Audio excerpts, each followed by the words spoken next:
నమస్కారం.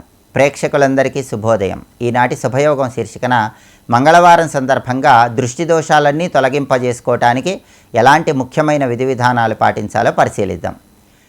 సంపూర్ణంగా దృష్టి దోషాలన్నీ తొలగింపజేసుకోవాలంటే ప్రతిరోజు కూడా మహిళలు అమ్మవారి ఆలయంలో అమ్మవారికి కుంకుమార్చన చేసినటువంటి కుంకుమను తెచ్చుకొని మీ గృహంలో ఉన్నటువంటి కుంకుమలో దాన్ని కలుపుకొని ఆ కుంకుమ బొట్టు పెట్టుకోవాలి. అప్పుడు మహిళలకు ఎలాంటి దృష్టి దోషాలు ఉండవు. పురుషులైతే యజ్ఞ భస్మాన్ని ప్రతిరోజు ధారణ చేసినట్లయితే దృష్టి దోషాలు ఉండవు. షిరిడీ సాయినాథుడి మందిరంలో విభూతిని కానీ, శ్రీశైలం క్షేత్రంలో ఉన్నటువంటి పరమశివుడి విభూతిని కానీ ధారణ చేయటం ద్వారా సంపూర్ణంగా దృష్టి దోషాల నుంచి బయటపడవచ్చు. దృష్టి దోషాల్లో రకరకాల దృష్టి దోషాలు ఉంటాయి. చిన్నపిల్లలకి దిష్టి తగిలి అన్నం సరిగా తినక ఇబ్బంది పెడుతూ ఉన్నట్లయితే వాళ్ళకు అన్నం దిష్టి తీయాలి. అంటే రాత్రిపూట అన్నం వండి ఆ అన్నంతో చిన్నపిల్లలకు దిష్టి తీసి ఆ అన్నాన్ని వీధిలో శునకాలకు ఆహారంగా వేయాలి. దీన్ని అన్నం దిష్టి అంటారు. ఈ అన్నం దిష్టి తీసినట్లయితే పిల్లలు అన్నం తినకుండా మొండితనం చేయటం ఇలాంటి సమస్యల నుంచి సులభంగా బయటపడవచ్చు. అలాగే పెద్దవాళ్ళకు కూడా దిష్టి తగలటం వల్ల అన్నం రుచించకపోవటం, అనారోగ్యాలు ఎదుర్కోవటం ఇలాంటి సమస్యలు ఉన్నట్లయితే పెద్దవారికి 3 ధాన్యాల దిష్టి తీయాలి. ఈ 3 ధాన్యాల దిష్టి ఎలా తీయాలంటే బియ్యము, పెసలు, జొన్నలు ఈ మూడింటిని వండి ముద్దలుగా చేసి ఆ ముద్దలతో పెద్దవారికి దిష్టి తీసి ఆ ముద్దలను వీధిలో శునకాలకు ఆహారంగా వేయాలి. దీన్ని 3 ధాన్యాల దిష్టి అనే పేరుతో పిలుస్తారు. అలాగే చిన్నపిల్లలకి తరచుగా జ్వరాలు వస్తూ ఉన్నట్లయితే అలా జ్వరాలు వస్తున్నప్పుడు జ్వరాలు తొందరగా తగ్గటానికి, జ్వరాలు తరచుగా రాకుండా ఉండటానికి చల్లదిష్టి తీయాలి. చల్లదిష్టి అంటే పిల్లలకి ఒక కంచు పాత్రలో కానీ రాగి పాత్రలో కానీ మజ్జిగ పోసి ఆ మజ్జిగతో దిష్టి తీసి ఆ మజ్జిగ బయట పారబోయాలి. దీన్ని చల్లదిష్టి అంటారు. అలాగే శనిగ్రహ దోషాలు, శని పీడలు ఎక్కువగా ఉన్నప్పుడు చిన్నపిల్లలకు అనారోగ్య సమస్యలు వస్తూ ఉన్నట్లయితే ఆముదం దిష్టి తీయాలి. ఈ ఆముదం దిష్టి ఎలా తీయాలంటే ఒక ఇనుప అట్ల కాడకు నల్లటి వస్త్రాన్ని చుట్టి ఆ నల్లటి వస్త్రాన్ని ఆముదంలో ముంచి నిప్పు అంటించి దాంతో దిష్టి తీసి ఆ తర్వాత ఆ నల్లటి బొట్టుని పిల్లలకు అలంకరణ చేయాలి. దీన్ని ఆముదం దిష్టి అంటారు. ఈ ఆముదం దిష్టి చిన్నపిల్లలకు తీసినట్లయితే జాతకపరమైనటువంటి శని దోషాలు, రాశిపరంగా ఉన్న శని దోషాలు వీటన్నిటి నుంచి బయటపడి పిల్లలు సంపూర్ణంగా ఆరోగ్యవంతులు అవ్వటానికి ఆస్కారం ఎంతగానో ఉంటుంది.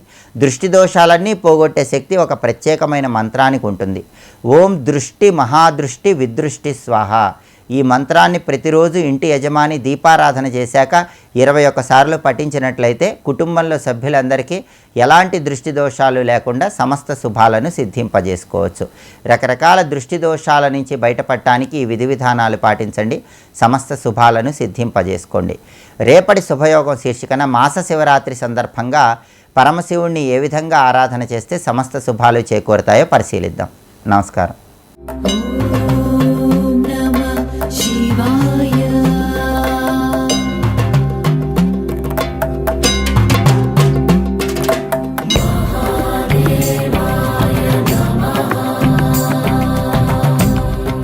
శివుడికి శక్తి, అధిదేవత, ఆయతనం, అధిష్టానం అన్ని శక్తి. శక్తి లేకపోతే ఆయన తెలియబడ్డు. ఆయనంతలో ఎప్పుడు ఆయన అంతర్ముఖుడి ఉంటాడు. ఆయన కనబడాలి అంటే శక్తి వల్లనే కనబడాలి. ఇక్కడ కనబడ్డాడు అంటే శక్తి ఉందని అర్థం. మరి పంచక్రోశాత్మక లింగంగా కనబడ్డాడు కదా, కనబడ్డాడు అంటే ఆవిడుందనే కదా అర్థం. ఆవిడంటే చిచ్చక్తి కదా. అందుకే ఇది ఎంత శివుడో అంత శక్తి. ఆ మాటకు వచ్చే శక్తే ప్రధానం కనుక ఆ నామమే కాశీ అన్నది అమ్మవారి పేరే. కనుక కాశీ అంటే అమ్మవారి.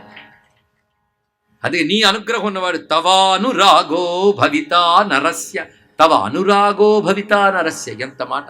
నీపై అనురక్తి కలిగిన నరుడు. అనురక్తికి భక్తి అని పేరండి. సా పరానురక్తిరీశ్వరే అని శాండిల్యుడు భక్తి సూత్రంలో పర అనురక్తి ఈశ్వరే అన్నాడు. పరమేశ్వరుని యందు ఉన్న ఉత్కృష్టమైన అనురక్తికి భక్తి అని పేరు. అలా భవానీదేవి పాదపద్మముల యందు ఎవడికి అనురాగం ఉంటుందో వాడు ఇంకా ధోకాలేదు, వాడు సిద్ధి పొందిపోతాడు. అందుకే పట్టుకోవాల్సింది ఎవరిని? ఇక్కడ అమ్మని పట్టుకోవాలి. ఇక్కడ జగన్మాత. కనుక కాశీలో ఉన్నవాడికి పాపాలు ఎలా పోతాయనడానికి ఎన్ని రకాల మార్గములు ఒక్కొక్కటి చక్కగా చెప్పుకు వస్తూ కాశీ తీర్థయాత్రా సేవనం, స్నానం ఇవన్నీ చెప్పి చివరికి ఇక్కడున్న దేవతలు దండపాణి ఇత్యాదుల గురించి వివరించి భవానీదేవి యొక్క వైశిష్ట్యాన్ని తెలియజేశారు. మరొకటి కాశీలో మహాభాగ్యం ఏమిటంటే గంగా స్నానం. ఇది అన్నిటికంటే చాలా విశేషమైన అంశం ఇక్కడ. కాశీలో దొరికిన భాగ్యం ఏంటంటే గంగ. గంగ ఎక్కడైనా గొప్పదే. పుట్టిన దగ్గర నుంచి సముద్రంలో కలిసే వరకు ఎక్కడైనా గంగ గొప్పదే, కానీ కాశీలో గంగ మరింత ఉత్కృష్టమయ్యా అని చెప్పాడు ఇక్కడ. ఎందుకంటే కాశీ సంగే గంగే జయ జయ అన్నాను కదా, అది గంగా యొక్క స్నాన మహిమ. అది గంగా మహిమ చెప్తున్నాడు. ఇలాగా కాశీ యొక్క వైభవం చెప్తూ, కాశీలో ఏ భక్తుడైనా సాధన చేసి ఎలా సిద్ధి పొందుతాడు, వాడిని అనుగ్రహించేది కాశీ మాత. ఇది తెలుసుకోండి. ఇక్కడ కాశీ మాత వచ్చి అనుగ్రహిస్తుంది స్వయంగా. ఇంతవరకు కాశీలో మాతలు చెప్పాం, కాశీయే మాతగా ఎలా అనుగ్రహిస్తుంది. అయితే కాశీ మాత రూపంతో ఉందా? కాశీ మాత అయితే ఆ రూపం ఎలా ఉంటుంది? ఆ కాశీ మాత వచ్చి భక్తులతో ఎలాగా అనుగ్రహించి మచ్చిక చేస్తుంది అనే ఒక అద్భుతమైన వృత్తాంతాన్ని చెప్తున్నారు ఈ సమయంలో. అది కాశీలో ప్రధాన తీర్థములతో పాటు కాశీ మాత యొక్క కృపాకటాక్ష వీక్షణాలు ఎలా ఉంటాయి అనేది వివరించబోతున్నారు. అలాగే వివిధములైన తీర్థములను ఇక్కడ సేవించడం, వివిధమైన దైవతముల్ని అర్చించడం కూడా గొప్ప విధిగా చెప్తూ మరికొన్ని విశేషములైన అంశములు చెప్తున్నారు. అందులో ఒకటి శివలింగ స్థాపన, శివాలయ నిర్మాణ మహత్వాల వర్ణన కూడా ఇక్కడ తెలియజేస్తూ, అటుపై ఎవరైనా ఒక యోగ్యుడైనటువంటి సాధకుడికి కాశీలో వాసం ఏర్పాటు చేయడం, అది కూడా ఆలయ నిర్మాణం చేసినంత విశేషము అని చెప్పారు. ఇక్కడ శివాలయం కానీ విశ్వాలయం కానీ ప్రతిష్ఠ చేసి, అందులో అక్కడ శివలింగాన్ని, ఇక్కడ విష్ణుమూర్తిని కూడా ప్రతిష్ఠించి నిత్యము ఆరాధన క్రమం ఏర్పాటు చేయడం ఒక పద్ధతి. అలాగే నిత్య అనుష్ఠాన పరుడు, విష్ణు భక్తుడు, శివభక్తుడు అయినటువంటి విప్ర కుటుంబీకుడికి ఒక గృహదానం చేయడం కూడా చాలా విశేషమే అని, అది కూడా అనేక విధాల ప్రాయశ్చిత్తాలతో సమానమంటూ ఒక చక్కని కథను కూడా తెలియజేస్తున్నారు. ఇక్కడ ఈ కథలో గృహదాన మహిమ చెప్పడం ప్రధాన ఉద్దేశమైన సాధన ఏ విధంగా ఉండాలనడానికి, మంచి పరివర్తన కలిగించడానికి పనికొచ్చే సందేశములు దీనిలో దాగి ఉన్నాయి. శ్రవణ మాత్రం చేతనే మహిమనివ్వగలిగే కథగా దీన్ని వేదధర్ముడు తెలియజేస్తున్నారు. ఇక్కడ వారణాసిలో గృహాన్ని నిర్మించి ఉత్తముడైన శ్రోత్రియుడు, శివ విష్ణు పూజకుడు అయినటువంటి వాడికి దానం చేసినట్లయితే అది ధన్యతను చేకూర్చుతుంది అని చెప్తూ, అది అనేక ఆలయములు నిర్మాణం చేసిన దానితో సమానం, కాశీలో ఆలయాలు నిర్మాణం చేసిన దానితో సమానము అని చెప్తూ, త్రిలోచనేశ్వరుడు అనే స్వామి ఉన్నాడు ఇక్కడ ఓంకార ఖండంలో. చాలా విశేషం. కాశీలో చేసిన పాపం ఎక్కడా పోదు, కానీ త్రిలోచనేశ్వర స్వామి దర్శనంతో ఆ పాపం భస్మీపటలం అవుతుంది. అది త్రిలోచనేశ్వరుడు. ఆయనకి త్రివిష్టపేశ్వరుడు అని కూడా పేరు. కాశీఖండములో ఓంకార ఖండములో ఉంటాడు ఈ స్వామి. అలా త్రిలోచన స్వామి సమీపంలో సూర్యవంశానికి చెందిన ఒక క్షత్రియుడు ఉండేవాడు. అయితే క్షత్రియుడు అనగానే అందరూ రాజులు గారు, ఆ వంశంలో ఉన్నటువంటి వాడు, క్షత్రియ వంశానికి చెందినటువంటి వాడు. అతని పేరు మహాతేజుడు. అయితే అతడు పరమ లోభి. ఆ లోభిత్వంతో ఎలాగోలా ధనం సంపాదించడానికి కూడని వాణిజ్య పద్ధతులు కాశీలో ఉంటూ కూడని వాణిజ్య పద్ధతుల్లో సంపాదించేవాడు. పైగా పిల్లికి బిచ్చం పెట్టడంటారు ఆ పద్ధతి. పరమ లోభి, పీనాసివాడు. ఒక్క దానకార్యం చేయడు, ధర్మకార్యం చేయడు. డబ్బు ఖర్చు పెట్టడానికి గిలగిల్లాడిపోతూ ఉంటాడు. కొన్నాళ్ళకి అతని భార్య మరణించింది. అప్పుడు తనకి గృహ దాసిగా ఉన్న ఆమె పట్ల మోహితుడై ఆ దాసీరతుడై జీవించడం మొదలుపెట్టాడు. పైగా చేసిన వ్యాపారములు కూడా అభినందించదగ్గ వ్యాపారములేవి కావు, హేయమైనటువంటి వ్యాపారములే చేస్తూ ఇప్పుడు దాసి పట్ల ఆసక్తి కలిగి ఆమెతో పాటు ఉండడం మొదలుపెట్టాడు. ఇంకా ఏ ఒక్కడ దగ్గరికి దరిదాపులకు చేరలేదు, ఎందుకంటే అన్ని విధాల భ్రష్టుడు అయ్యాడు కనుక. ఒకవైపు ధనలుబ్ధుడు, అసమర్థుడు, రెండూ కూడా. ఇక్కడ ఉంటూ కూడా ఈశ్వర చింత లేదు, భగవత్ సేవ లేదు, ఏమీ లేదు. పైగా సంతానం కూడా లేదు అతనికి. కొన్ని దాసి ద్వారా సంతానం కలిగితే బాగుండని దాసి అనుకున్నప్పటికీ అవకాశం రాలేదు. ఎందుకంటే సంతానం అయితే మళ్ళీ ఖర్చు అవుతుందనే బాధతో ఉన్నటువంటి వ్యక్తి అతడు. పైగా కొన్నాళ్ళకి దాసికి కొంచెం సద్బుద్ధి ఉంది. ఆమె కొంచెం దానం చేయమని ఇవన్నీ చెప్పి ప్రేరేపించినా వినేవాడు కాదు. ఇంత ఖర్చు చేయని కాడికి డబ్బు ఎందుకు పోగు చేసుకోవడానికి చెప్పినా వినేవాడు కాదు. పైగా నీకు రోజు తిండి పెడుతున్నాను కదా, చాలా సంతోషించనేవాడు. పైగా తిండి కూడా ఏంటంటే మృష్టాన్నముల్లో ఏమీ లేవు, కేవలం ఏదో బ్రతకడానికి పనికొచ్చే తిండి తప్ప చక్కగా భోజనం చేసి కూడా ఎరగడు. అంటే డబ్బు సంపాదనలో ఉన్న సంతోషం కామసేవనంలో లేదు, భోగసేవనంలో లేదు, అనుభవించడం మీద లేదు. ఇలా ఉండేవాడు. అయితే ఆమె మాత్రం శతపోరేది అనేక పర్యాయాలు. ఒకసారి నువ్వు ఏది వినడం లేదు, దానం కూడా చేయట్లేదు, ఇప్పుడు నీ పరిస్థితి ఎలా గడిపోయిందంటే నువ్వు దానం ఇస్తావని ఆవిడ పుచ్చుకోవట్లేదు. అన్ని విధాల భ్రష్టుడైన వాడి దగ్గర దానం పుచ్చుకోను అనుకునేవారు ఆ రోజుల్లో. ఏ దానమైనా చేయనటువంటి వాళ్ళు లేరు ఆ రోజుల్లో. యోగ్యుడైతేనే దానం పుచ్చుకునేవారు. కాశీలో దానం పుచ్చుకోవడంగా భయపడతారు ఎవరైనా. తప్పనిసరి పుచ్చుకున్న అవతల వాళ్ళ యోగ్యత చూసుకోవాలి. ఏమైనా ఇతరికి బాగుంది, ఈయనెవ్వడు పుచ్చుకున్నవాడు దొరకడు, ఇలా గడిచిపోతుంది. ఇవి శతపోరుతూ నువ్వు ఆలయానికి వెళ్ళు, దర్శనం చెయ్యు. ఏమిటంటే ఆలయానికి వెళితే దక్షిణ వేయాల్సి వస్తుంది కనుక వెళ్ళను అంటాడు. అంత పీనాశవాడు అతను. ఒకసారి ఒక మాట ఉన్నది, నువ్వు కనీసం ఒక పని చేయి. అక్కడ త్రిలోచనేశ్వరుడు మంచి మందిరం, అక్కడ పురాణ ప్రవచనాలు చెప్తుంటారు, అదేనే విను కనీసం వెళ్ళు అని చెప్తే అక్కడికి వెళితే చివరికి హారతి పళ్ళల్లో డబ్బు వేయాల్సి వస్తుంది. అది నేను చెయ్యలేను. ధర్మకథలు వినడానికి అభ్యంతరం లేదు, కానీ డబ్బు ఇవ్వలిస్తే మాత్రం నేను చెయ్యను సుమా అంటే నీకు ఇబ్బంది అంతా వ్యయభీతే కదా, అక్కడ బలవంతమేం లేదు, వేస్తే వేయచ్చు లేకపోతే లేదు కదా, విని రాపోని అని చెప్పినది. అప్పుడు త్రిలోచన సమీపంలో ఒక సత్సంగం జరుగుతుంటే అక్కడికి వెళ్ళి కూర్చున్నాడు, ఈ దాసీపోరు భరించలేక. అప్పుడు ఆ రోజు మాత్రం కొంచెం మనసు పెట్టి అతను వినగానే ఆశ్చర్యం, అతనిలో నెమ్మదిగా మార్పులు వచ్చాయి. ఆ రోజు అనుకోకుండా ఆ పురాణంలో చెప్తున్న అంశములు కూడాను ధనం ధర్మం అనే విషయం మీద మాట్లాడుతూ అద్భుతమైన అంశములు కూడా చెప్పారు. ఇక్కడ ఈ బ్రహ్మవేత్త పురాణంలో ఏమి చెప్పారు అనేది కూడా చెప్తున్నారు. ధనము ధర్మము ఈ రెంట్లో ఏది పోగు చేసుకోవాలంటే ధర్మమే పోగు చేసుకోవాలని, ధనం మనతో రాదని చెప్తూ, ధనం ఆర్జనలో దుఃఖం ఉంటుంది, సంపాదించుకున్న తర్వాత కూడా దుఃఖం ఉంటుంది, అది పాపాలకు హేతు అవుతుంది సుమా. అందుకే ఒకవేళ ధనాన్ని ధర్మానికి వినియోగించినప్పుడే ధనానికి కూడా సార్థకత. ధనం అవసరమే కానీ దాని ఆర్జనలో ధర్మం ఉండాలి, వినియోగంలో ధర్మం ఉండాలి. స్వస్తి.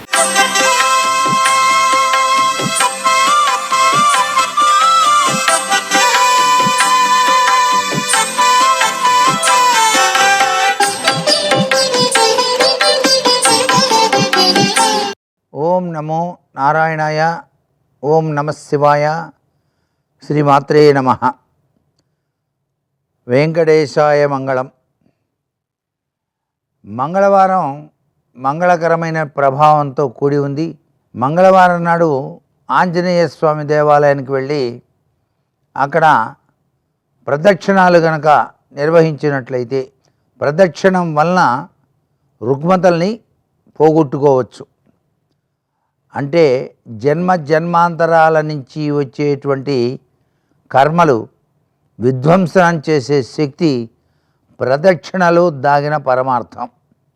ఆంజనేయ స్వామి వారికి ప్రదక్షిణాలు ఇన్ని చేయాలి అనుకొని నిష్ఠతత్వంతో కొన్ని రోజుల పాటు కనుక ప్రదక్షిణం చేసి తదుపరి హనుమాన్ చాలీసా పారాయణం ఆచరించినట్లయితే ఆ ఆంజనేయ స్వామి వారి యొక్క దివ్యవంతమైన అనుగ్రహం వలన అనుకున్నది అనుకున్నట్టుగా సఫలీకృత లక్షణం వచ్చి తీరుతుంది. అభీష్టములను నెరవేర్చుకోవడానికి మంగళకరమైన మంగళవారం బాగా సహకరిస్తుంది. ఆంజనేయ స్వామి వారి దేవాలయానికి వెళ్ళి అక్కడ సింధూరాన్ని స్వామివారికి సమర్పించి, అరటిపళ్ళు నైవేద్యంగా సమర్పించి, ఆకు పూజ చేయించుకొని వరమాల అంటే చిన్న చిన్న గారెలతో చేసినటువంటి ఒక మాలను స్వామివారికి సమర్పిస్తే చాలు. అభీష్ట సిద్ధిప్రదాయకుడు హనుమంతుల వారు అని చెప్పేసి చెప్పవచ్చు. ఎందుకంటే ఆయన మనసు కన్నా వేగంగా పయనించి రాముల వారి కార్యాన్ని నెరవేర్చినటువంటి దీశాలి. అందుచేతనే రామనామాన్ని స్మరిస్తూ మనం ఆంజనేయ స్వామి వారి దేవాలయంలోకి ప్రవేశించాలి. అప్పుడే అనుకున్నవన్నీ కూడాను మనకు నెరవేరటానికి ఆస్కారం ఉంది. మంగళకరమైన మంగళవారం నాడు ప్రదక్షిణాలు ప్రారంభించి కొన్ని రోజుల పాటు చేస్తాము అనుకున్నప్పుడు అవి నిర్విఘ్నంగా దానికి సంబంధించినటువంటి అభివృద్ధి తత్వం, అభీష్ట సిద్ధి మనం చవి చూడటానికి ఆస్కారం ఉంటుంది. సర్వే జనా సుఖినో భవంతు.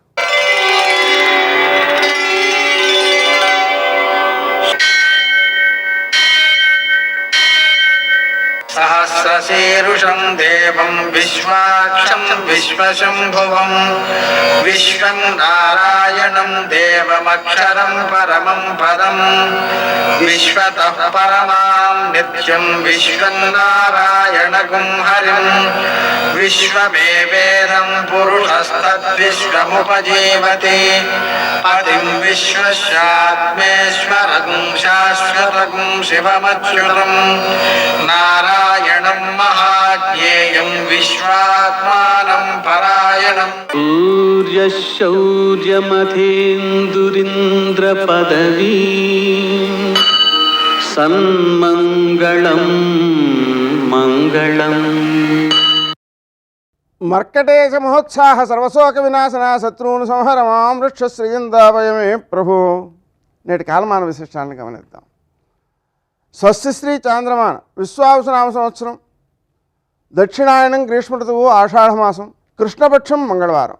సూర్యోదయం 5:56 సూర్యాస్తమయం 6:49. తిథి ద్వాదశి ఉదయం 7:05 వరకు, తరువాత త్రయోదశి తెల్లవారుజామున 4:39 వరకు, నక్షత్రం మృగశిర రాత్రి 7:25 వరకు, వర్జం రాత్రి 3:18 నుంచి 4:48 వరకు, దుర్ముహూర్తం ఉదయం 8:31 నుంచి 9:22 వరకు, మరల రాత్రి 11:16 నుంచి 12 వరకు, అష్టకౌర్గరీత్యా శుభప్రదమైన సమయం మధ్యాహ్నం 11:14 నుంచి 12:44 వరకు, రాహుకాలం మంగళవారం కాబట్టి మధ్యాహ్నం 3 నుంచి 4:30 వరకు, అష్టకౌర్గరీత్యా శుభప్రదమైన సమయం ఉదయం 8 గంటలకి. నేటి విశేషం మంగళవారం. మంగళవారం సందర్భంగా శ్రీ గణేశ రుణం చింది అనే మంత్రాన్ని జపించుకోవడం వల్ల అన్ని రుణాలు తీరుతాయి. అప్పు తీర్చడం వల్ల తొందరగా అప్పులు తీరుతాయి. మంగళవారం అప్పు తీరిస్తే అప్పులు తొందరగా తీరిపోతాయి అన్నమాట. అలాగని రుణమోచక అంగారక స్తోత్రం, రుణమోచక గణేశ స్తోత్రం, రుణమోచక నృసింహ స్తోత్రం పారాయణ చేసుకోవడం వల్ల కూడా తొందరగా అప్పులు తీరుతాయి. హనుమంతునికి పూజ చేయడం ద్వారా, హనుమాన్ చాలీసా పారాయణ చేయడం ద్వారా విజయాలు సిద్ధిస్తాయి. అవమాదనం కాబట్టి ఈ రోజున మనం స్నాన దానాదులు చేస్తే, నదీ స్నానం దానం చేయడం ద్వారా కోటిగుణితమైన ఫలితాన్ని పొందుతాం. ఈరోజు సింహాయనం జరుగుతోంది సాయంకాలం 6:59. ఆ కారణంగా అయన ప్రయుక్తమైనటువంటి హరిపద పుణ్యకాలం మధ్యాహ్నం 12:23 నుంచి సూర్యాస్తమయం వరకు ఉంటుంది. ఆ అయన సమయంలో పితృదేవతారాధన, నదీ స్నానం విశేషమైన సత్ఫలితాలను అందజేస్తాయి. దానాలు ఉత్తమ ఫలితాలను అందజేస్తాయి.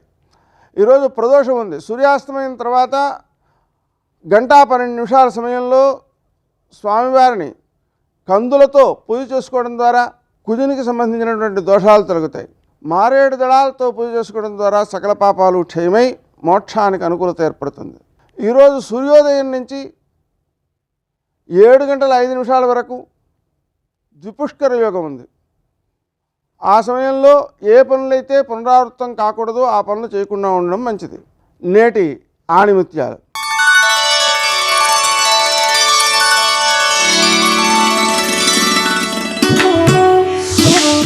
జీవితం శాశ్వతం కాదు, డబ్బు శాశ్వతం కాదు, శాశ్వతంగా నిలిచేది ఒక్క మంచితనం మాత్రమే.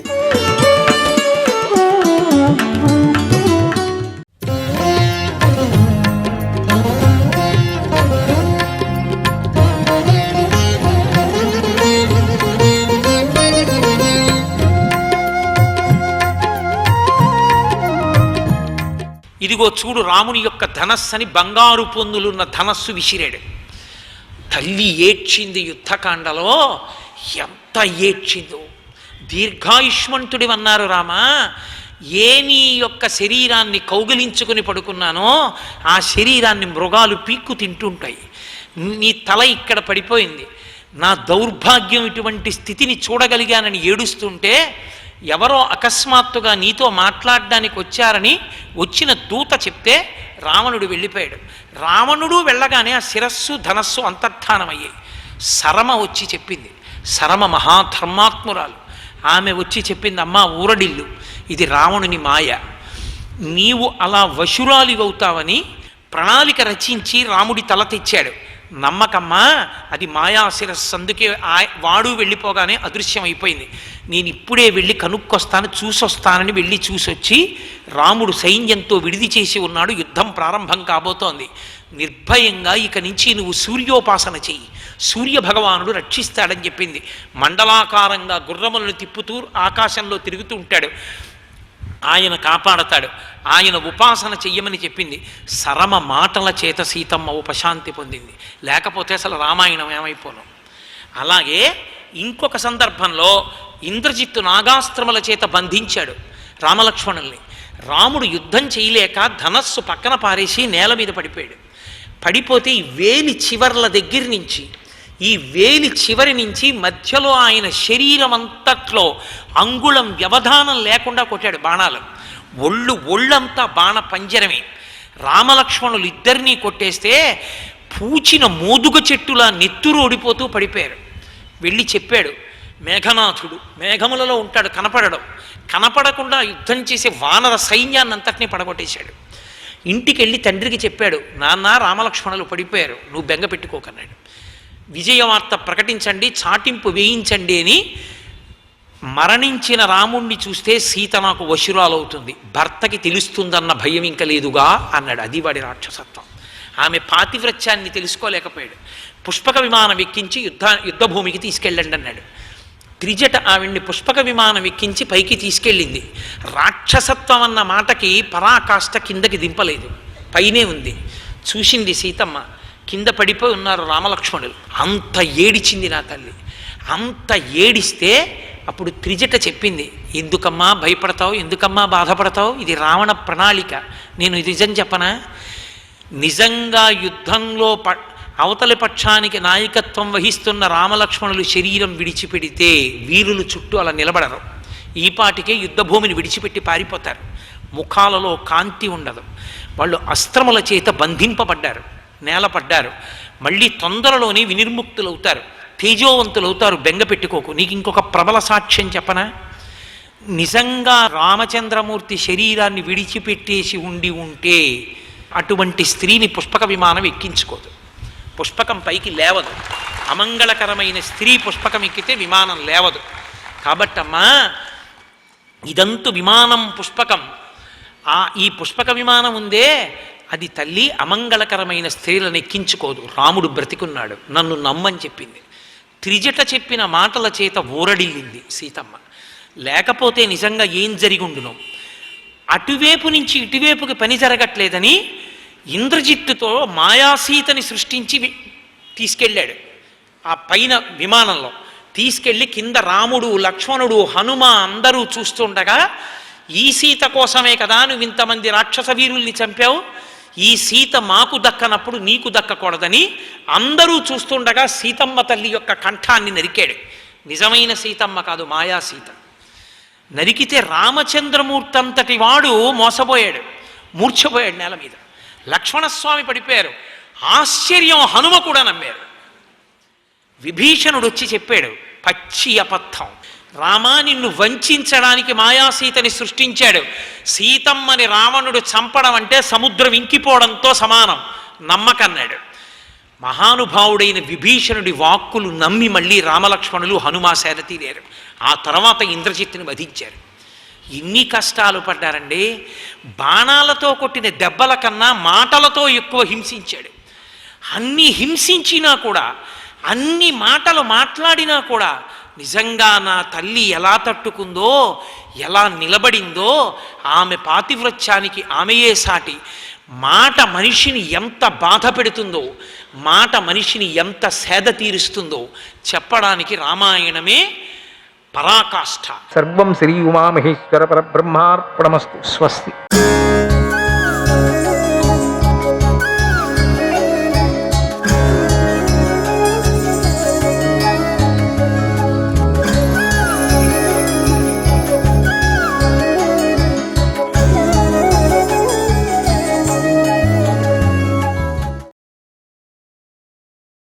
రుక్మి ఇతర రాజులు కలిసి బలరాముణ్ణి ఆటకు పిలిచారు. అతడు కూడా ఒప్పేసుకున్నాడు. వారు వైభవానికి తగ్గట్టుగా ద్యూత మంటపం ఏర్పాటైంది. సర్వ విరోధాలకు మూలమైనటువంటి జూదం మొదలైంది. జూదం అంటే విరోధం, నాశనం, ఇవి రెండు తప్పవు. ఇక ఆటలో బలరాముడే మొదటి పందెం వేశాడు.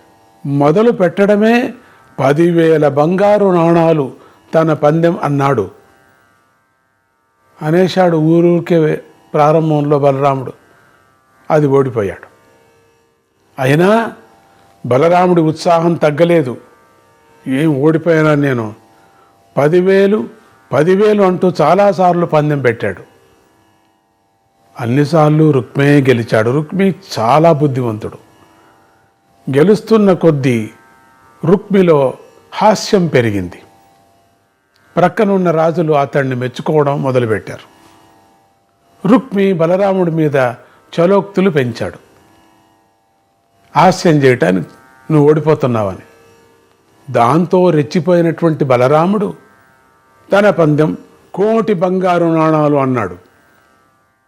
దీంట్లో కూడా రుక్మే గెలిచాడు. గెలిచినవాడు ఊరుకోక బలరాముడికి బుర్ర లేదు, అన్ని పందాలు నేనే గెలుస్తున్నాను అని బిగ్గరగా నవ్వాడు. అది చూసి రుక్మి పక్షంలోని కళింగరాజు పళ్ళన్నీ ఇకలిస్తూ బలరాముణ్ణి వెక్కిరించసాగాడు. మొత్తం పూర్తిగా పెట్టాడు పళ్ళంతా. అది రోషం రాకుంటుందండి. బలరాముడిలో ఉగ్రోషం చాలా కట్టలు తెంచుకుంటుంది. అయినా అతడు నిగ్రహించుకొని, ఎందుకంటే ఓడిపోయినాడు కదా. ఈ మాట 10,000 కోట్ల బంగారు నాణాలు తన పందెం అన్నాడు. ఈ పందానికి ఒప్పుకొని రుక్మి పాచికలు వేశాడు. ఈ మాట అదేం విచిత్రమో, బలరాముడే గెలిచాడు. కానీ రుక్మి గర్వంగా చూస్తూ, నువ్వు ఓడిపోయావు, నేనే గెలిచానని 1కి 10 సార్లు అనసాగాడు. ఇది అన్యాయం కదా. దానికి తోడు వెకిలి నవ్వులు మొదలుపెట్టాడు. ఈ వంచన మాటలకు బలరాముడికి కోపం పెరిగింది. కానీ అతడు బలవంతాన నిగ్రహించు కూర్చున్నాడు. ఎందుకంటే తాను ఓడిపోయాడు, నేనే గెలిచాను అన్నాడు. కానీ ఇంతలో ఆకాశంలో నుంచి దేవవాణి, బలరాముడే గెలిచాడు, రుక్మి ఓడిపోయాడు, రుక్మి చెప్పేది అబద్ధం అని బిగ్గరగా వినిపించింది. ఈ మాట వినిపించినా సరే రుక్మి తన మాట మార్చుకోలేదు. దాంతో కోపపు కట్టలు తెగిపోయినటువంటి బలరాముడు ఉన్నట్టుండి లేచి నిలబడి జూదబాట కోసం అక్కడ ఏర్పాటు చేసి ఉన్నటువంటి బంగారపు పలకను తీసుకొని రుక్మిని నెత్తిని పట్టుకొని ఒక దెబ్బ వేశాడు. నెత్తిని పట్టుకొని ఒక్క పారి వేశాడు. బలరాముడి ఏం బలమో కానీ ఆ ఒక్క దెబ్బకే రుక్మి తల పగిలి అక్కడికక్కడే నెలకూలాడు.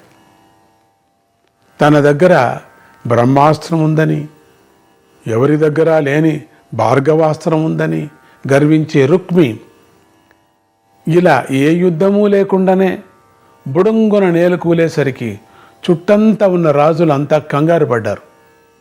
ఈలోగా బలరాముడు మరో అడుగు ముందుకు వేసి ఇప్పటిదాకా పళ్ళు ఇకిలించి విపరీత హాస్యాలు చేస్తున్నటువంటి కళింగరాజు మూతి మీద ఒక గుద్దుగుద్దాడు. దానితో అతడి పళ్ళు రాలి క్రింద పడ్డాయి. ఇది చాలక బలరాముడు కత్తి దూసి మిగిలిన రాజులను బెదరగొట్టాడు. అక్కడికి కోపం ఆగక ఆ భవన స్తంభం ఒకటి పీకి ఆ రాజుల మీదికి దూకపోయాడు. ఆ రాజులంతా తలో పక్కకి పారిపోయారు. వీళ్లే కదా జూదమాడి అని చెప్పండి, అందుకని బాగా చేశాడు. అప్పటికి కోపం తగ్గిన బలరాముడు ఆ స్తంభం పక్కన పారేసి మగపెళ్లి వారి విడిదికి వెళ్ళిపోయి తమ్ముడు శ్రీకృష్ణుడికి జరిగిందంతా జరిగినట్లు చెప్పాడు. శ్రీకృష్ణుడు ఆ కథ అంతా విని అవాక్కైపోయాడు. ఎంత పని చేశావు, 10 నిమిషాల్లో ఇంత పని చేశావు. ఏమీ మాట్లాడలేక కళ్ళ వెంబడి నీళ్లు పెట్టుకున్నాడు. పూర్వం యుద్ధరంగంలోనే రుక్మిణి చంపే అవకాశం వచ్చినా అలా చేస్తే రుక్మిణీదేవికి ఇష్టం ఉండదని శ్రీకృష్ణుడు రుక్మిణి చంపలేదు. ఇప్పుడు ఏ యుద్ధమూ లేకుండానే తన అన్న రుక్మిణి ఒకే ఒక దెబ్బతో చంపేశాడు. ఈ వార్త తెలిసిన రుక్మిణి అప్పటికే బోరును విలిపిస్తుంది. శ్రీకృష్ణుడు ఎలాగో అలా ఆమెను ఓదార్చి ఇరుపక్షాల వారికి సర్ది చెప్పి తన బంధువులను తీసుకుని ద్వారకకు వెళ్ళిపోయాడు. కథ వింటున్న జనమేజయ మహారాజు ఈ దశలో ఒక ప్రశ్న వేశాడు. వైశంపాయన మహర్షి, ఇది చాలా ఆశ్చర్యంగా ఉంది. ఎంత పరాకుగా ఉన్నా నెత్తి మీద కిరీటం కానీ కవచం కానీ లేకుండా ఉన్నా కూడా ఆ రుక్మి యుద్ధ విద్యలలో శిక్షణ పొందినవాడు కదా, అనేక యుద్ధాల్లో ఏమీ లోటు లేనివాడు, అటువంటి రాటు తేలినవాడు. అటువంటి రుక్మి ఒకే ఒక దెబ్బతో మరణించారంటే బలరాముడి మహిమ ఎంతటిదో కొంత అర్థమవుతుంది. ఎంతైనా ఆయన ఈ భూమిని మొత్తాన్ని మోసే ఆదిశేషుడి అవతారం కదా. ఆ బలరామ అవతారంలో ఆయన చేసిన ప్రధానమైన మహాకార్యాలను వినాలని ఉంది. దయచేసి కొంచెం వివరించి చెప్పండి అని అడిగాడు జనమేజయుడు. వైశంపాయనుడు తన కథనాన్ని ఇలా కొనసాగించాడు. జనమేజయ మహారాజా, నువ్వు అన్నట్టుగా బలరాముడు అవతార పురుషుడు. ఆయన మహావీరుడు మాత్రమే కాదు, యోగాచార్యుడు కూడా. ఆయన నోట్లో నిరంతరము దేవతా మంత్రాలు ఆవృత్తి అవుతూనే ఉంటాయి. అందువల్లే ఆయన దివ్య మహిమ నిరంతరము వృద్ధి పొందుతూనే ఉంటుంది. ఆయన పరాక్రమం దగ్గరకు వస్తే ఆయన గదాయుద్ధము నైపుణ్యం ప్రత్యేకంగా చెప్పుకోతగ్గది. ఈయన గదాయుద్ధం ఎవరి దగ్గర నేర్చుకోలేదు, పెద్దగా అభ్యాసము చేయలేదు. అయినా కూడా గదాయుద్ధంలో జగజ్జట్టి అని పేరు పొందిన జరాసంధుణ్ణి అనేక మార్లు ఓడించాడు. అయినా కూడా దేవవాణి వాక్యానికి విలువనిచ్చి అతన్ని సంహరించకుండా వదిలేశాడు. జరాసంధుణ్ణే కాదు, అతని పక్షంలోని వందల కొద్ది రాజుల్ని, వీరుల్ని బలరాముడు అవలీలగా జయించేశాడు. పాండవులలో భీమసేనుడికి నాగరాజుల అనుగ్రహం వల్ల 10,000 ఏనుగుల బలం లభించింది. దానికి తోడు గదాయుద్ధంలో ప్రత్యేక శిక్షణ పొందాడు. అటువంటి భీముడు బలరాముడితో అనేకసార్లు స్నేహపూర్వక యుద్ధాలు చేశాడు. ప్రతిసారి భీముడే ఓడిపోయాడు. శ్రీకృష్ణుడి పత్నుల్లో జాంబవతీదేవికి సాంబుడు అనే పుత్రుడు ఉండేవాడు. అతడు దుర్యోధనుడి పుత్రికను ప్రేమించి ఆమెను బహిరంగంగా అపహరించి తెచ్చుకోవటానికి ప్రయత్నం చేశాడు. అయితే దుర్యోధనుడు, అతని సోదరులు అన్ని వైపులా అడ్డగించి సాంబుణ్ణి బంధించేశారు. ఆ వార్త తెలిసి బలరాముడు హస్తినాపురానికి వచ్చాడు. తను వచ్చేటప్పటికీ దుర్యోధనాదులు సౌగౌరవంగా సాంబుణ్ణి అతనికి అప్పగించేస్తానని ఆయన భావించాడు. కానీ ఆ పని జరగలేదు. వాళ్ళంతా అప్పగిస్తారు వాడిని అనుకున్నారు. దాంతో బలరాముడు ఆగ్రహించి తన నాగలిని తీసి దాన్ని బ్రహ్మాస్త్రమంత్రంగా అభిమంత్రించి హస్తినాపురపు కోట ప్రాకారానికి వేసి గుచ్చి హస్తినాపురం మొత్తాన్ని పెళ్లగించి దగ్గరలోనే ఉన్న గంగలో ముంచివేయాలని ప్రయత్నించాడు. ఆ నాగలి దాటికి ఆ హస్తినాపురపు భూమి అంతా కంపించింది. ఒక పక్కకి వాలిపోవటం మొదలుపెట్టింది. దాంతో భయభ్రాంతులైనటువంటి దుర్యోధనుడు పరుగు పరుగున వచ్చి సాంబుణ్ణి, అతడి ప్రియురాల్ని కూడా బలరాముడికి సమర్పించి నమస్కారం పెట్టేశాడు. దాంతో బలరాముడు శాంతించాడు. అది గమనించిన దుర్యోధనుడు గదాయుద్ధంలో అతని శిష్యుడిగా స్వీకరించమని మరోసారి ప్రార్థించాడు. బోళా మనిషి అయినటువంటి బలరాముడు దానికి ఒప్పేసుకున్నాడు. కానీ బలరాముడి ఆగ్రహానికి, పరాక్రమానికి ప్రత్యక్ష నిదర్శనంగా ఇప్పటికీ హస్తినాపురం గంగ వైపు కొంచెం వాలే ఉంటుంది. కొంచెం వాలింది, ఇప్పటికి కూడా అట్లే ఉండిపోయింది. ఇక బలరాముడు బృందావన నివాసంలోని తన బాల్య దశలో చేసినటువంటి రాక్షస సంహార కృత్యాలను, యమునా నదీ దారిని మళ్లించిన అద్భుత లీలను పూర్వమే వర్ణించి ఉన్నాను కదా. నిజానికి బలరాముడు చేసిన అద్భుత కృత్యాలు ఇంకా చాలా ఉన్నాయి. కానీ ప్రస్తుతం మనం వాటిని అన్నిటినీ చెప్పుకునే అవకాశం లేదు. మనకు శ్రీహరి లీలలు ముఖ్యం కదా, ఆయన లీలలే కదా ముఖ్యం. అందువల్ల రుక్మి మరణం తర్వాత ద్వారకకు చేరిన శ్రీకృష్ణుడు చేసిన నరకాసురవధ ఘట్టాన్ని వివరిస్తాను విను. అది అనేక మహిమలతో కూడి ఉన్నది.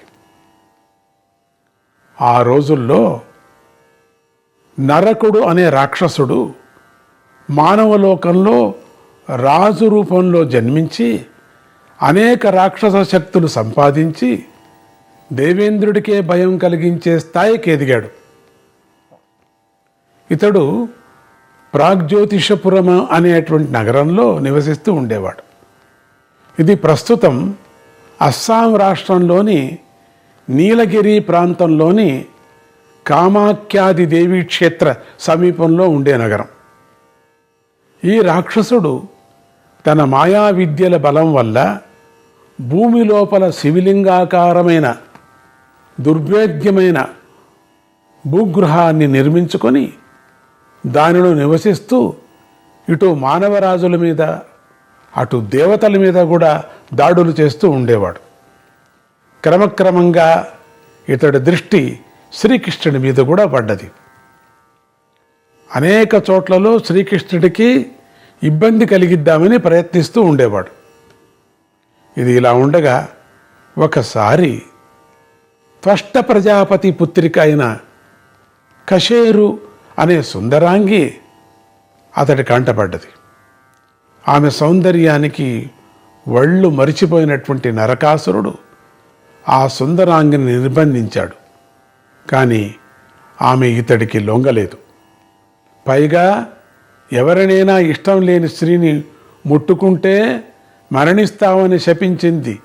దాంతో నరకాసురుడు, నేను దేవదానవ లోకాల నుంచి సప్త సముద్రాల నుంచి తెచ్చిన అపూర్వ రత్నాలను నగలను నీకు కానుగ్గా ఇస్తాను అని ఆమెను బ్రతిమాలు సాగాడు. ఆ కశేరు అంతకన్నా మొండికెత్తి బ్రహ్మచర్య వ్రతదీక్ష స్వీకరించి రాక్షసుడి నిర్బంధంలోనే తపస్సు చేయసాగింది. నరకాసురుడికి పంతం పెరిగి రాజకన్యలను, గంధర్వ కన్యలను, ఇతర దేవజాతి కన్యలను మొత్తం 16,100 మందిని తెచ్చి తన భవనంలో నిర్బంధించాడు. వాడి కర్మ ఏమో గాని ఈ కన్యలందరూ కశేరుని చూసి ఉత్ప్రేరితులై తాము కూడా నరకాసురుడికి ఎదురు తిరిగి తపస్సులు, వ్రతాలు చేయసాగారు. మౌన వ్రతం చేయసాగారు. నరకాసుడు మాత్రం వీళ్లను బంధం నుంచి వదిలిపెట్టలేదు. పైగా తన నగరం నుంచి బదిలీ చేసి మురాసురుడు అనేటువంటి తన మిత్రుడి ఆధీనంలో ఉన్న మణిపర్వతం అనే పర్వతం లోపలి భాగంలో ఒక భవనాన్ని నిర్మించి దాంట్లో దాచేశాడు, ఎవ్వరికీ తెలియకుండా. ఇంతటి ఘోరకృత్యాన్ని ఇంతవరకు ఏ రాక్షసులు చేయలేదు. విచిత్రం ఏమిటంటే ఇతను భూదేవి యొక్క పుత్రుడు, అందుకే వచ్చిన తాపత్రయం. అయినా సరే రాక్షసుడుగా మారిపోయాడు. ఇతడికి హయగ్రీవుడు, నిసుందుడు, పంచనదుడు, మురుడు అనే రాక్షసులు మిత్రులుగా, సహాయకులుగా, ద్వారపాలకులుగా అనేక రకాలుగా అండగా ఉండేవారు. ఈ నరకాసురుడు ఒకసారి ఒక సందర్భంలో దేవమాత అయిన అదితీదేవిని చూశాడు. ఆమె చెవులకు దివ్యశక్తి సంపన్నమైన కుండలాలు కనిపించాయి. వెంటనే వీడు ఆ వృద్ధాంగనను భయపెట్టి ఆ కుండలాలు లాక్కున్నాడు. దాంతో దేవతలకు వీణ్ణి సంహరించి తీరవలసిందే అనే పంతం బయలుదేరింది. అందువల్ల వాళ్ళు శ్రీకృష్ణుని ఆశ్రయించారు. దానికోసం దేవేంద్రుడే స్వయంగా ఒక రోజున ద్వారకా నగరంలో శ్రీకృష్ణుడు ఉన్న సభాభవనంలోకి దిగాడు. అలా దేవేంద్రుడు దగ్గరకు వస్తున్న కొద్దీ ఆ సభలోని వారికి అపూర్వమైనటువంటి దివ్య పరిమళాలు, ఆ పరిమళాలు చెప్పడానికి వీలైనటువంటి మంచి సువాసన ఈ గుబళించసాగాయి. ఇంత దివ్య సుగంధం ఎక్కడి నుంచి వస్తుందా అని సభలోని వారంతా అటు ఇటు చూస్తుండగానే దేవేంద్రుడు ఐరావతాన్ని అధిరోహించి పరివార సమేతుడై వాళ్ల ముందు ప్రత్యక్షమయ్యాడు. సభలోని పెద్దలంతా లేచి దేవేంద్రుడికి స్వాగతం పలికారు. దేవరాజుకు చేయదగిన సత్కారాలు అన్నీ చేశారు, మర్యాదలు. దేవేంద్రుడు వస్తూనే శ్రీకృష్ణుని కౌగిలించుకొని సభలోని పెద్దలకు అభినందనలు పలికి సభాముఖంగా శ్రీకృష్ణుడికి ఇలా విన్నవించాడు. దేవకీనందన, నరకురుడనే రాక్షసుడి ఆగడాలు మరీ మరీ మీరుతున్నాయి. అతడికి బ్రహ్మదేవుడు ఇచ్చిన వరాలు చాలా చాలా ఉన్నాయి. ఈ మధ్య అతడు వృద్ధమాత అని కూడా చూడకుండా మా అమ్మ అదితీదేవి గారి కుండలాలు లాక్కుపోయాడు. ఇదిగాక స్వర్గలోకంలోకి వెళ్ళే దేవయానం అనే మార్గంలో తన అనుచరులను నిలబెట్టి పుణ్యబలం వల్ల స్వర్గలోకానికి వస్తున్న పుణ్యాత్ములందరినీ పీడిస్తున్నాడు. ఇది చాలక తపస్సు చేసుకుని ఋషులను వెంటబడి హింసిస్తున్నాడు. దేవా శ్రీకృష్ణ, నువ్వు స్వయంగా పూనుకుంటే గాని ఇతడిని సంహరించడం సాధ్యం కాదు. నువ్వు కూడా మామూలుగా కాకుండా గరుత్ముడిని తెచ్చుకొని అతడి మీద కూర్చొని దండయాత్ర చేస్తే గాని పని జరగదు. ఈ పనికి నువ్వే పూనుకోక తప్పదు అన్నాడు. దేవేంద్రుడి ప్రసంగం విన్న శ్రీకృష్ణుడు దేవతల కోసం నరకాసురుణ్ణి సంహరిస్తాను అని ప్రతిజ్ఞ చేసి గరుత్మంతుణ్ణి రప్పించి తాను శంఖ చక్ర గదా ఖడ్గాయుధాలను ధరించి వీటితో పాటు సత్యభామాదేవిని కూడా పిలిపించి గరుత్మంతుడి మీద ఎక్కించుకొని యుద్ధానికి బయలుదేరాడు. గరుత్మంతుడు శరీరంలో ఉండేటువంటి పైన ఉండేటువంటి స్థలము చాలా పెద్దది. ఏదో ఇద్దరు ముగ్గురు కూర్చొనేది కాదు, అది చాలా పెద్ద భవనంలాగా ఉంటుంది. అంత విశాలం అవుతుంటుంది, తగ్గుతుంది. ఇద్దరికి కావాలంటే ఇద్దరికి అవుతుంది, నలుగురికి కావాలంటే నలుగురికి అవుతుంది. ఆ గరుత్మంతుడు వీపు అటువంటిది.